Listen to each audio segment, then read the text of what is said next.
ಅಲೆಮಾರಿಗಳಿಗೆ ಅನ್ಯಾಯ ಆಗಿರತಕ್ಕಂಥದ್ರ ಬಗ್ಗೆ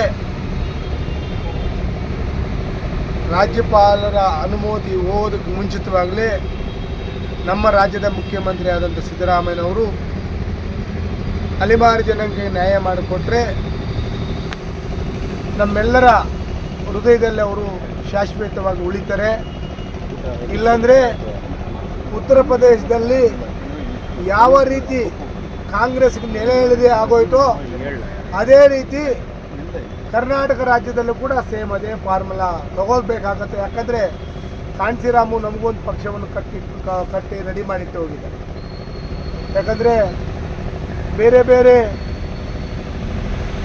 ಗೌಡರಿಗೆ ಒಂದು ಪಕ್ಷ ಇದೆ, ಲಿಂಗಾಯತಿಗರಿಗೆ ಒಂದು ಪಕ್ಷ ಇದೆ, ಸಾಬರಿಗೂ ಮಾದಿಗರಿಗೆ ಒಂದು ಪಕ್ಷ ಇದೆ.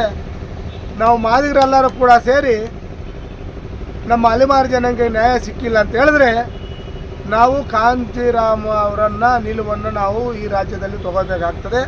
ಆ ನಿಲುವು ತಗೊಳ್ಳೋದಕ್ಕೆ ಮುಂಚಿತವಾಗಲೇ ಮಾನ್ಯ ನಮ್ಮ ರಾಜ್ಯದ ಮುಖ್ಯಮಂತ್ರಿ ಸಿದ್ದರಾಮಯ್ಯನವರು ಸಚಿವರು ಸಂಪುಟದಲ್ಲಿರ್ತಕ್ಕಂಥ ಎಲ್ಲ ಸಚಿವರು ಕೂಡ ಅಲೆಮಾರಿ ಜನಾಂಗದ ಸ್ಥಿತಿಗತಿಗಳು ಗೊತ್ತಿರೋದ್ರಿಂದ ಕೂಡಲೇ ಅವರೆಲ್ಲರೂ ಕುಂತು ಮುಂದಿನ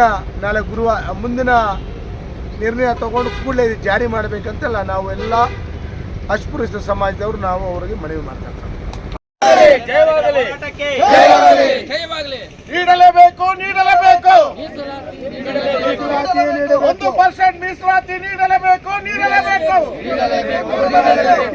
1% ಮೀಸಲಾತಿ ಅಲೆಮಾರಿ ಜನಾಂಗಕ್ಕೆ 1% ಮೀಸಲಾತಿ ಅಲೆಮಾರಿ ಜನಾಂಗಕ್ಕೆ 1% ಮೀಸಲಾತಿ